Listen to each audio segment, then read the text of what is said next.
Nella seconda novella della seconda giornata si parla di Rinaldo d'Esti, un mercante, di nuovo la figura chiave di tutto il Decameron, questa nuova classe sociale in ascesa, quella della borghesia, dei mercanti, di tutti coloro che rischiano, che investono capitali pur di incrementare le proprie sostanze e rischiano anche durante la loro giornata perché si spostano continuamente e spesso hanno le tasche piene di denaro e i briganti lo sanno bene. E il nostro protagonista non fa eccezione, per affari si sposta e si reca a Bologna da solo, e questo è già una cosa inusuale perché di solito si viaggia in gruppo. Anche per andare in pellegrinaggio in Terra Santa ci si spostava anche in gruppi molto numerosi per evitare sia le bestie feroci ma soprattutto i briganti, ma non è il caso di Rinaldo.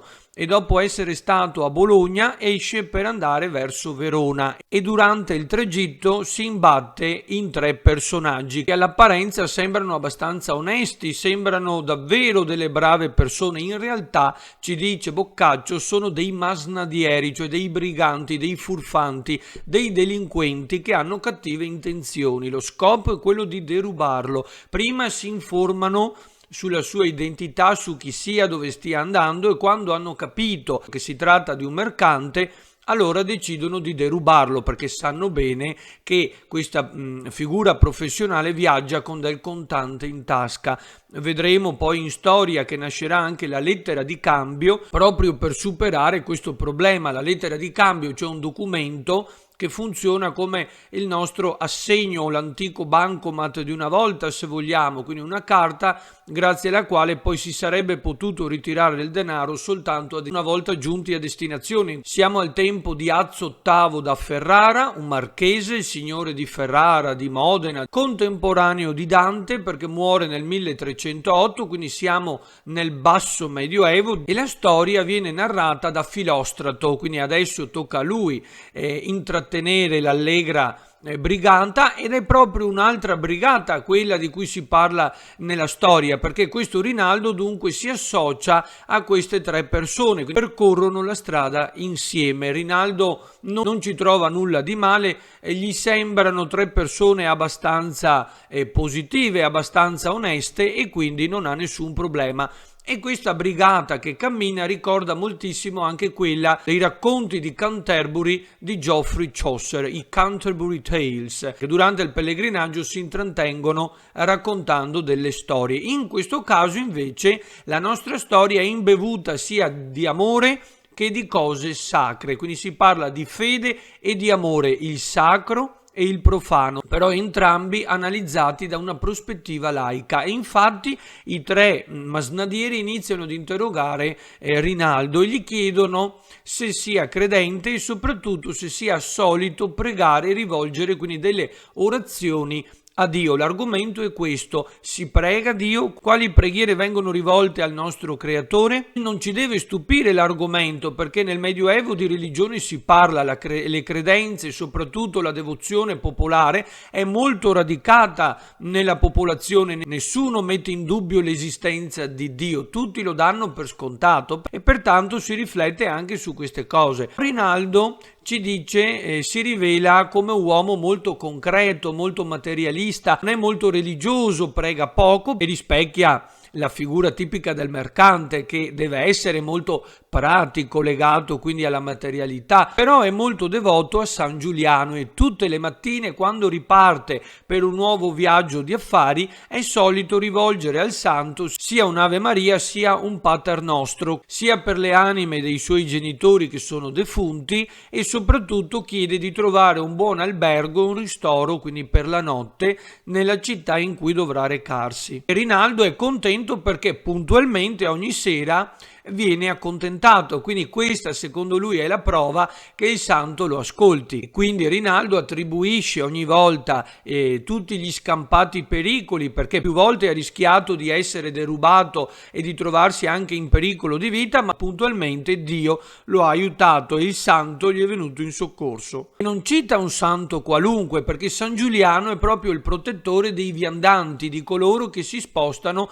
da un paese all'altro. Un cervo gli predisse che avrebbe ucciso i suoi genitori, e infatti Questo Giuliano, tornando a casa al suo castello, perché era di nobile famiglia, pensando che la moglie lo stesse tradendo, estrae la spada e uccide le due persone che sono nel suo letto. In realtà erano i suoi genitori, quindi la profezia di quel cervo si era avverata. E questo accade perché la moglie di Giuliano aveva prestato la loro camera da letto ai genitori di lui, che erano appena arrivati, soltanto che Giuliano non c'era e non poteva saperlo. Quindi, per espiare la sua colpa, decide di spostarsi in molte località di pellegrinaggio. A un certo punto poi si ferma in Italia, nelle Marche, e offre i suoi servigi ai viandanti e i pellegrini, traghettandoli da una parte all'altra di un fiume, e in questo modo può espiare la propria colpa. Ecco il perché diventa il protettore dei viandanti e dei pellegrini. Notiamo anche l'accostamento tra il sacro e il profano. Da un lato c'è Giuliano che voleva espiare i propri peccati, pensa alla propria salvezza e alla vita futura dopo la morte, dall'altra invece abbiamo Rinaldo, che anche lui è errante e continua a spostarsi, ma per affari, quindi per un motivo totalmente diverso. Chiacchierando quindi passo dopo passo arrivano nel Polesine, stavano per arrivare in prossimità di un castello, la zona è isolata e i tre masnadieri spogliano di tutti i suoi beni e andandosene lo sbeffeggiano, lo deridono. Quindi anche qui abbiamo la devozione umiliata, come nel caso di Martellino, quando lui aveva tentato di umiliare, di deridere la devozione popolare. Perché viene deriso? Perché i tre masnadieri, andandosene, gli dicono: sicuramente questa notte noi alloggeremo meglio di te, quindi San Giuliano qui non ti darà ascolto e vedrai che non sarai esaudito nelle tue preghiere. Era rimasto scalzo e soprattutto in camicia, ed è anche un problema pratico perché siamo in inverno, nevica forte durante la notte, c'è un vento che soffia in maniera impetuosa e il povero Rinaldo teme di morire assiderato. Tuttavia, siccome siamo nella giornata in cui tutti riescono comunque a cavarsela grazie alla sorte, a questa fortuna, questa forza veramente immanente che sembra governare il mondo e trovarsi in tutti i luoghi in cui noi viviamo, perché è la reale protagonista di questa storia, quindi non è più l'intervento di Dio che aiuta l'uomo, ma in realtà è questa forza oscura che sembra dominare ciascuno di noi. Per puro caso la sorte quindi lo aiuta, gli viene incontro e comunque decide, pur di non morire, di andare avanti e arriva comunque a quel castello e a quella città dove sarebbe dovuto arrivare entro sera. Tuttavia sappiamo bene che nel Medioevo c'era il coprifuoco, come adesso, no, che hanno messo il coprifuoco. All'epoca c'era davvero ogni notte, per evitare eventuali pericoli di qualsiasi tipo, sia da parte dei nemici che dei briganti, e il ponte levatoio ovviamente è alzato, quindi nessuno può entrare durante la notte, deve attendere il mattino successivo. Dobbiamo sempre essere preparati agli imprevisti che colgono l'uomo di sorpresa, come dirà anche Seneca. Soltanto quando siamo abituati e pronti continuamente ad affrontare qualsiasi imprevisto, allora non ne soffriremo ma saremo pronti. Arrivato sotto le mura del castello, si può comunque riparare davanti ad una porta al di sotto di una casa che sporge dalle mura della città, perché fa un po' da tettoia, da riparo, insomma, e si mette lì e batte i denti come una cicogna quando fa il verso di battere le due parti del becco. Quindi si sente anche un gran rumore di denti che battono, perché il povero Rinaldo sta morendo assiderato, e verrà udito proprio da una donna bellissima, vedova, che vive esattamente proprio lì sopra la sua testa. Questa donna stava aspettando proprio il marchese Azzo VIII perché era diventata la sua amante. Dovevano incontrarsi, lui doveva fare un bagno, poi cenare e infine intrattenersi carnalmente. Questo non succede perché per puro caso, di nuovo, quella sera Azzo VIII è stato trattenuto per impegni di Stato, per affari urgenti, insomma viene detto alla donna che non può assolutamente riceverla, e quindi la donna sta praticamente per passare la serata da sola, quando sente appunto questo strano suono, questo lamento e questo battere di denti. invia la sua serva, si affaccia alla finestra e vede quindi la situazione, che il povero sta morendo assiderato. Rinaldo chiede pietà, chiede ospitalità, insomma riesce a commuovere le due donne, che lo fanno entrare ben volentieri, perché questa donna ha la chiave di quell'uscio, di quella porta, perché serviva per gli incontri galanti con Azzo VIII, quindi per poterlo far entrare al riparo da occhi indiscreti. E che cosa può fare se non sfruttare la situazione? Ecco che la donna gli fa fare quel bagno caldo che era riservato e che era destinato ad Azzo VIII, poi c'è la cena e infine, siccome Rinaldo, ci viene detto, è tra i 30 e i 40 anni, di bell'aspetto, gentile, anche affabile, la donna, che aveva quel suo desiderio di concupiscenza già desto e risvegliato perché doveva venire Azzo VIII, decide di intrattenersi con lui. Quindi per puro caso ecco che il povero Rinaldo gli viene apparecchiato tutto ciò di cui aveva bisogno, neanche farlo apposta. Proprio quella sera, insomma, la concatenazione degli eventi e del caso è stata a suo favore. Ovviamente Rinaldo è convintissimo che tutti questi miracoli che siano la risposta alle sue preghiere, quindi sia stato San Giuliano ad intercedere per lui presso Dio. Quindi lui è convinto che si tratti dell'intervento divino. Di nuovo, vedete, Boccaccio non propende né per l'una né per l'altra, ma lascia in sospeso. Chi vuole pensa che sia Dio.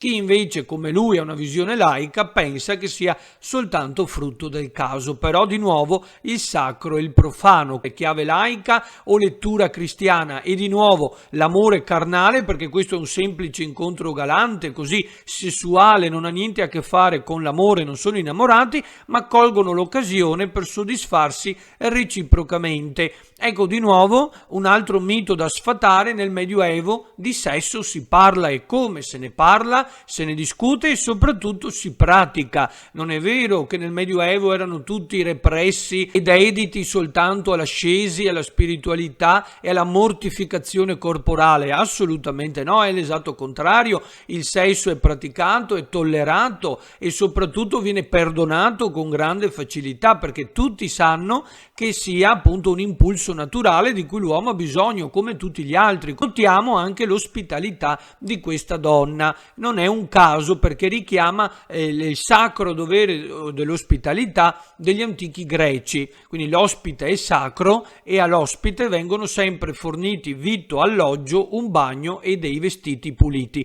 Quindi di fatto a Rinaldo va di lusso, va benissimo, perché viene risarcito di tutto quello che aveva perso e quindi praticamente recupera tutto: vestiti, gli viene dato del denaro e soprattutto quindi del cibo, quindi è un cavallo. Ma non è finita qui, perché la mattina dopo aver raccontato tutto, insomma, a questa donna, viene fatto entrare nel castello e per puro caso un'altra volta ci sono i 3 masnadieri, che sono stati arrestati perché dopo averlo derubato avevano messo a segno un altro furto e per quello erano stati arrestati. I 3 confessano anche di aver rubato tutto al povero Rinaldo, il quale riceve indietro tutti i suoi averi. Quindi non soltanto i propri, ma anche quelli che gli erano stati dati dalla donna. Quindi in realtà se ne può andare dalla città, insomma da questo castello, con un sovrappiù, quindi ha guadagnato di più di quello che aveva prima e senza fare nulla. Ed è la stessa cosa che poi succederà in questa stessa giornata sia all'Andolfo Ruffolo sia ad Andreuccio da Perugia. Soltanto ecco che queste 2 novelle, essendo sempre trattate a scuola, sono molto più note rispetto a questa, anche se in realtà è molto carina e molto interessante anche questa, forse anche più di quella di Landolfo Ruffolo. Insomma, ci fa capire che spesso nella nostra vita non basta essere bravi, a volte la bravura, il talento non bastano, serve anche la fortuna, la buona sorte o comunque quella giornata favorevole o quelle condizioni favorevoli che ci permettono di dimostrare quanto noi valiamo, cioè che ci permettano quindi di mettere in pratica ciò che realmente siamo. Come diceva Seneca, non esiste la fortuna, ma esiste soltanto il talento quando incontra un'opportunità.